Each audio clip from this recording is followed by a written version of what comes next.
Good morning, good afternoon, good evening, YouTubers. This is Jerry Diamond with How to Get Out of Babylon, and just funning you. Alright. Alright. Lights out. Chapter 29, and I'm going to be reading it in like 3 sections of 3 pages. They're getting a little bit longer. In the morning, Mark, Jim, Alice, and Abby left to go to one of the Krogers. When they got to the store, the line was quite short. Mark figured they'd be done in a couple of hours. The people in front of them said that the water wasn't back on when they left their houses. Mark figured most people were waiting at home until the water came on so they could store the water they were allowed before coming to get groceries. The main subject of conversation in the line was the big shootout between the SWAT team and the gang. Just before they went in, word worked its way up the line that the water had come on at 10:15. Mark looked back and saw a lot of people walking and riding their bikes to the store. Bicycle theft had become such a problem that people took their bikes in with them. They had the clerk push the basket for them while they pushed the bike. When Mark's crew got out of the store in a record 2 hours and 25 minutes, Jim suggested they try to find some batteries. Look as they may, there were none to be found. Mark wanted to buy some more barrels. They went to see Breezy and got 4 more of the blue water barrels. Frustrated by their inability to find small batteries, Mark thought about what Rodney had told him about golf cart batteries. He decided to see if they could find any. They wouldn't help much with flashlights, but they would let him go longer between recharging the camper's batteries.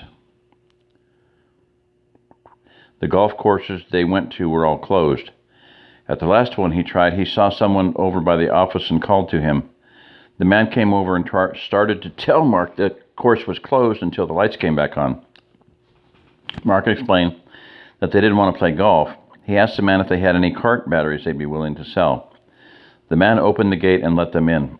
He told them that all the batteries were discharged and they had no way to recharge them at the course without any power. He said he'd be willing to sell some extras that he had.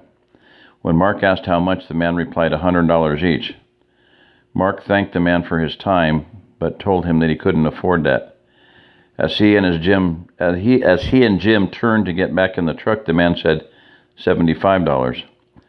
Mark half turned and told him that was still more than he was willing to pay. The man asked Mark to make an offer. Mark could see that this guy wasn't going to take the first offer, so Mark made his first price as ridiculous as the golf man's had been. $15 each. $15? They cost $65 new when the power was on. They're worth more than that now. Maybe if they were still new and fully charged, Mark countered. Well, they have to be worth $50. That would be a fair price if I could just run down to the ATM and get some cash, but I can't, and no one else can either. I'll give you $20. I couldn't sell them for that little, the man stated. Okay, then. I'm sorry to have troubled you. Wait, would you give me $35? I don't know. Mark rubbed his chin as if he was deep in thought. No, I think I'll go try Republic Golf Course down the street first and see how much they want. Getting to be a hard bargainer. Come on. 1 and 2. Okay. How about $30? The man was starting to look anxious. I'd do 27 each, Mark was matter of fact. Could you give me 27? I can do that, the bean counter said, holding out his hand. Mark shook it. They went into the cart garage and the man showed them the batteries. He asked Mark how many he wanted. Mark told him 8 and paid him. The man helped Mark set the batteries by the door as Jim backed his truck up. They loaded the big 6-volt batteries and the man let them out of the gate smiling and waving. That was a good deal, Jim said as he pulled back onto the road. It sure was. I would have paid $50 each if he'd started out there. Of course, I would have only bought 4 instead of 8, Mark grinned. This was a section of town they didn't frequent often. Mark noticed the houses were older and farther apart and further from the road than in newer sections of town. As they drove down the street, they heard gunshots. The men instantly went on high alert. Mark grabbed his rifle and Jim slowed the truck down. As they slowly rounded a bend in the road, they could see 2 men who had been pulling a wagon full of groceries crouched down behind a stalled car. The men each had a pistol, but most of the firing was coming from a barricade of several cars that completely blocked the road. There were 6 or 7 guns firing from behind the cars. Mark couldn't see who was behind the cars, but it was pretty obvious what was going on. Unless the two with the wagon had a death wish, they clearly hadn't attacked the prepared position. Jim backed the truck out of the line of fire and stopped. "What do you want to do?" Mark asked.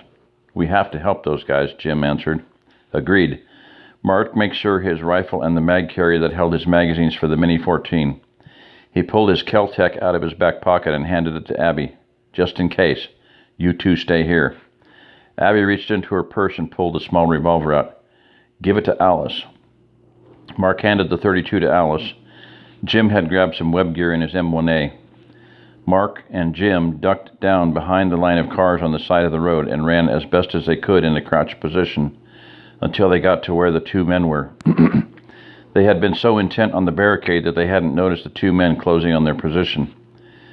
They were startled when the friends reached them. "Where did you come from?" one of the men asked. "From around the bend," Jim answered.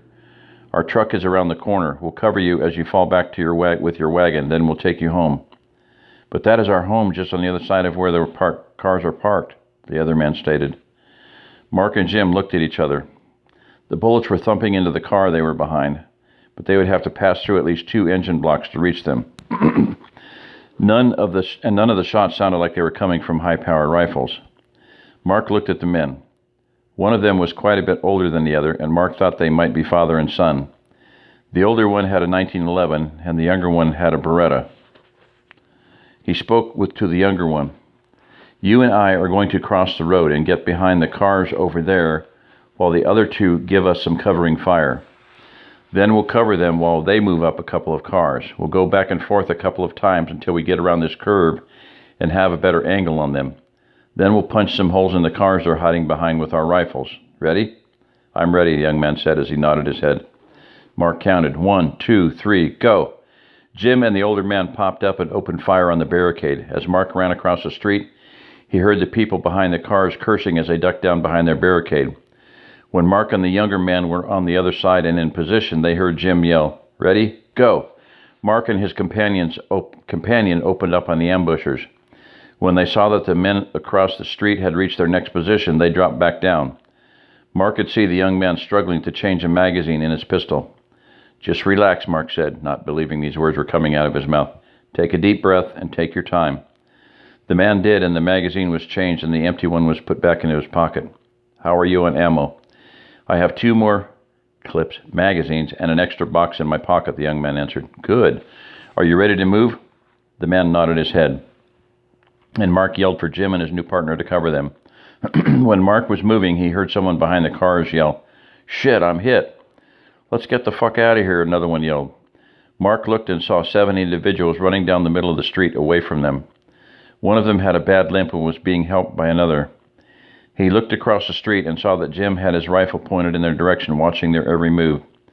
When they were out of sight, the 4 men carefully moved to behind the barricade. There was some blood and an inexpensive 9mm carbine that one of them had dropped, probably the one who was hit. Once the men were sure the area was clear, they introduced themselves. "I'm Dr. Jack Mosley." The older man stuck his hand out toward Jim. "This is my son, Robert."